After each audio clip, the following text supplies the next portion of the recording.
semuanya, kenalin nama aku Sasmita. Aku seorang mahasiswi ilmu komunikasi dari Universitas Negeri Surabaya. Dan di kesempatan kali ini, aku akan ngebahas tentang arti merdeka belajar.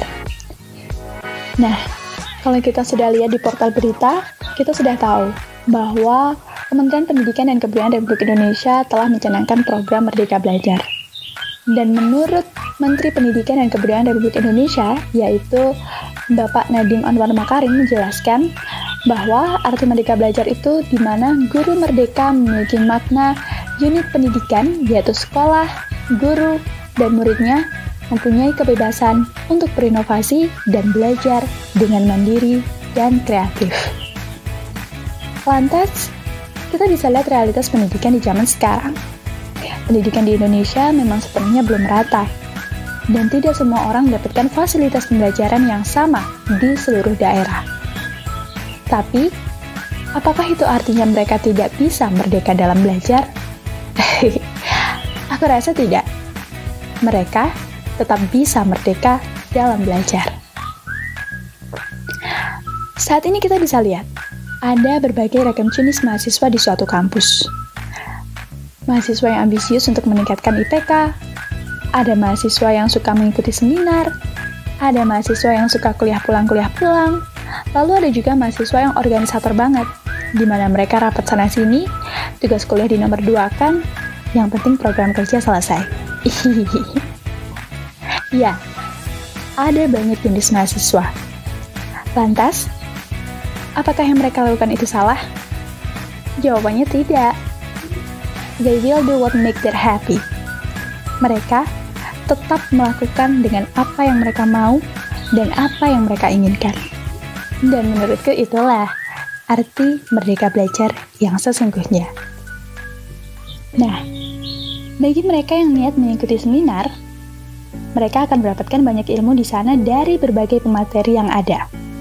Lalu, bagi mahasiswa yang ambisius untuk meningkatkan IPK, mereka akan belajar dengan rajin tanpa paksaan dari siapapun.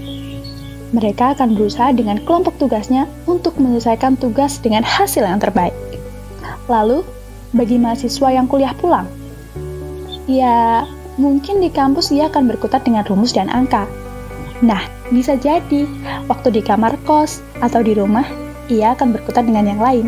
Misalnya, ia akan berkutat dengan tinta dan kuas.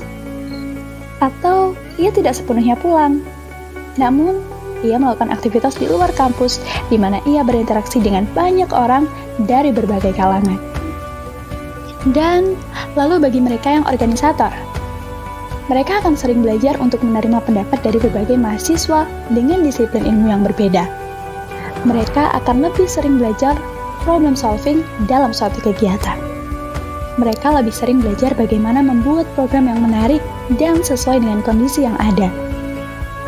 Intinya, banyak cara untuk belajar, dan banyak hal yang dapat menjadi media belajar.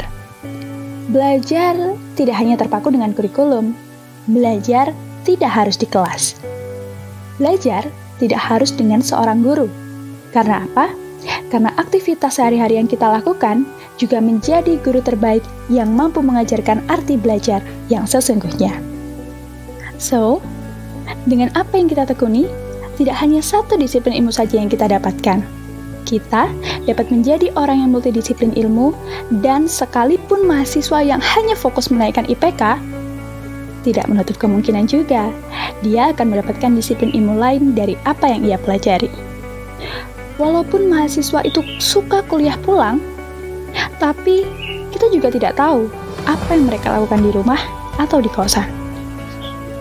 Kita tidak tahu mereka nongkrong dengan siapa dan sedang melakukan diskusi apa. Dan meskipun ada mahasiswa yang IPK-nya jelek banget, tapi kita tidak tahu mereka sedang fokus melakukan apa.